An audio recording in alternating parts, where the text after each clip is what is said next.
Hello students, आप सभी का एसएन त्रिपाठी सर की फिजिक्स क्लास में पुनः स्वागत है।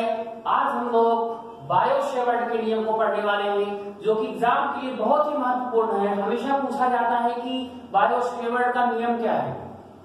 बड़ा वाला नंबर इसमें मिलता है, इसलिए सभी बच्चे वीडियो के अंत तक बने रहेंगे, देखते रहेंगे, एक ही बार में क्लियर हो जाएगा।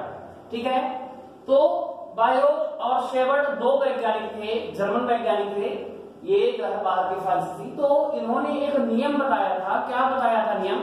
ये नियम बताए थे कि अगर कोई एक चालक वक्र तार है, कोई एक चालक वक्र तार है, कहने का मतलब वक्र तार का मतलब ये है कि कोई एक तार है जो कि तिरछा हो गई है ना।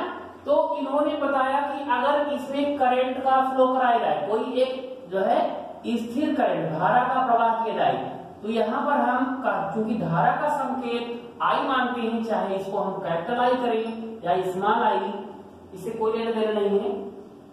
तो अगर कोई नियत धारा बह रही है, फिक्स है, स्थिर धारा बह रही है, तो हम लोगों ने पहले भी पढ़ रखा है चुंबकीय क्षेत्र वाले चैप्टर में कि अगर कोई सीधा तार है और सीधा तार है, अगर उसमें करंट का फ्लो होता है तो तार के चारों ओर छल्ले जैसे चुंबकीय बल रेखाएं, चुंबकीय जो है क्षेत्र जनरेट होता है, चुंबकीय क्षेत्र जनरेट होता है। और इसी की तीव्रता चुंबकीय जो संख्या होगी वही तीव्रता होती है, इसको हम लोग पढ़ भी चुके हैं। तो अगर इसमें करंट का फ्लो आई हो रहा है इस वक्र तार में, तो अगर हम कहीं पर जो है इस तार का अल्पांश भाग लें, एक छोटा सा भाग लें, कहने का मतलब एक ऐसा खंड लें जो कि हम जिसको मानकर चल रहे हैं डेल्टा एल। क्यों? क्योंकि ये तार हमारी तिरछी है, सीधी नहीं है, वक्र है, कर्व फॉर्म में है। तो कर्व फॉर्म में होने के कारण हमको जो है कहीं न कहीं एक छोटा सा अल्पांश लघुखंड लेना होगा जो कि सीधे होगा। अगर ये सीधा इतना खंड है हमारा, तो हम देखेंगे कि इस प्रकार से मैग्नेटिक फील्ड जनरेट होगी। मैग्नेटिक फील्ड काफी दूर तक हो सकती है। करंट का फ्लो अगर होता रहेगा बराबर, तो मैग्नेटिक फील्ड जनरेट होती रहती है, चुंबकीय क्षेत्र उत्पन्न होता रहता है। तो इस प्रकार अगर हम माने कि इस वक्र तार के कुछ डिस्टेंस पर, कुछ दूरी पर कोई एक बिंदु है, कितनी दूरी पर है? r दूरी पर है। r दूरी पर कोई एक हम पॉइंट्स लेते हैं, बिंदु लेते हैं, जिस पर हमको ज्ञात क्या करना है? तो चुंबकीय क्षेत्र की तीव्रता ज्ञात करना है। और ये चुंबकीय क्षेत्र की तीव्रता चूंकि B सिंबल होता है, हमने इसको माना कि P पॉइंट पर जो है चुंबकीय क्षेत्र की तीव्रता जो जनरेट हो रही है इसमें वो dV हो रही है। dV क्यों? इसमें कम ज्यादा भी हो सकता है, इसलिए D लगा दिया गया है, B न लगा करके dV रख दिया गया है। डिफरेंशियल जो है इंटेंसिटी ले ली गई है। तो यहाँ पर जो ये dV है पॉइंट P पर, ये कुछ ऐसी राशियां हैं जिन पर जो है निर्भर करता है। कौन कौन सी वो राशियां हैं?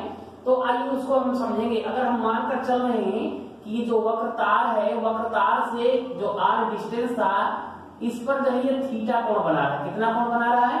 थीटा कोण पर बना रहा है।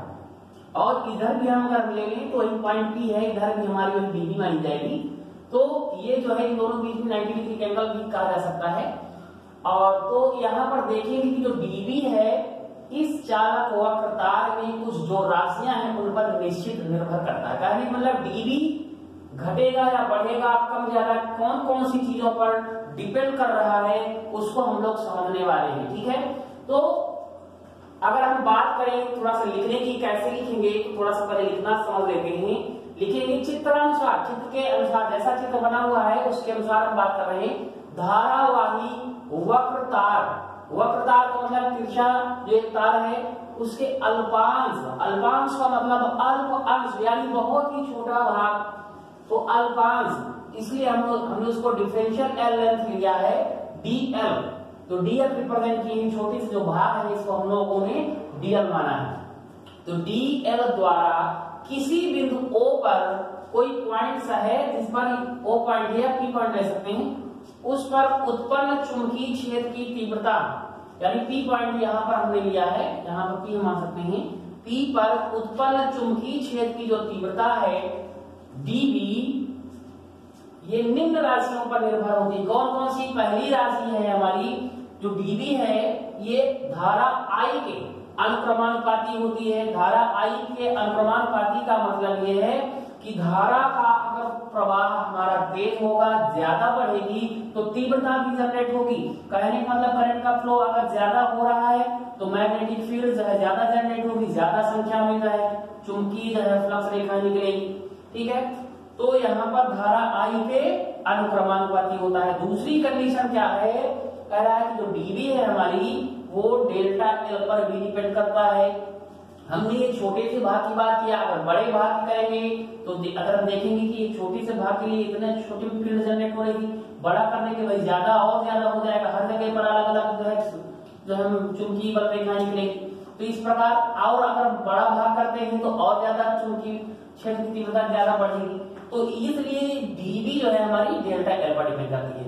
और तीसरी एक ऐसी राशि है डीबी साइन थीटा पर, यानी पॉइंट से हम घट कम ज्यादा पर भी डिपेंड करता है। यानी यहाँ पर अगर हम साइन थीटा की बात करें, साइन का जो है साइन ले लें, तो यहाँ पर देखेंगे कि साइन थीटा पर भी डिपेंड करती है।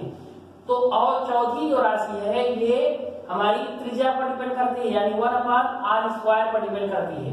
तो ये चार राशियां थी जिन पर जो है चुंबकीय क्षेत्र की जो तीव्रता है वो निर्भर करती है। कहां पर, अगर हम कोई एक धारावाही वक्रता लें, उस पर जो है एक स्थिर जो है धारा बहती रहे तब।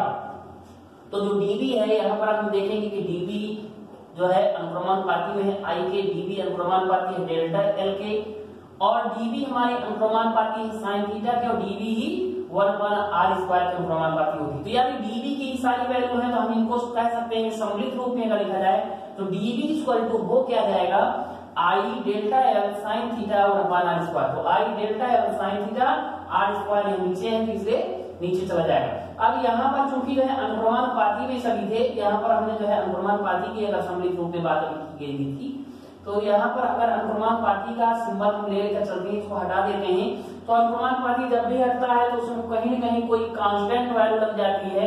यहाँ पर μ0/4 ये जो है जो मैग्नेटिक फील्ड का इलेक्ट्रो कांस्टेंट है, इसकी वैल्यू भी होती है μ0/4 की कितनी, 10⁻⁻7 न्यूटन पर एम्पियर स्क्वायर। तो यहाँ पर ये जो एक सम्मिलित रूप प्राप्त हुआ हमको धारावाही वक्रता में उत्पन्न तीव्रता का जो रिलेशन प्रकट हुआ है, यही जो है बेटा बायो-सेवर्ट का नियम है। ध्यान रहे, अच्छे से इसको पढ़ना है, समझना है, एक ही बार में मेरे हिसाब से क्लियर हो जाना चाहिए। तो इस वीडियो में इतना ही, आप लिखना। Thank you very much. Channel को लाइक और सब्सक्राइब नहीं किए हैं तो कर लीजिए।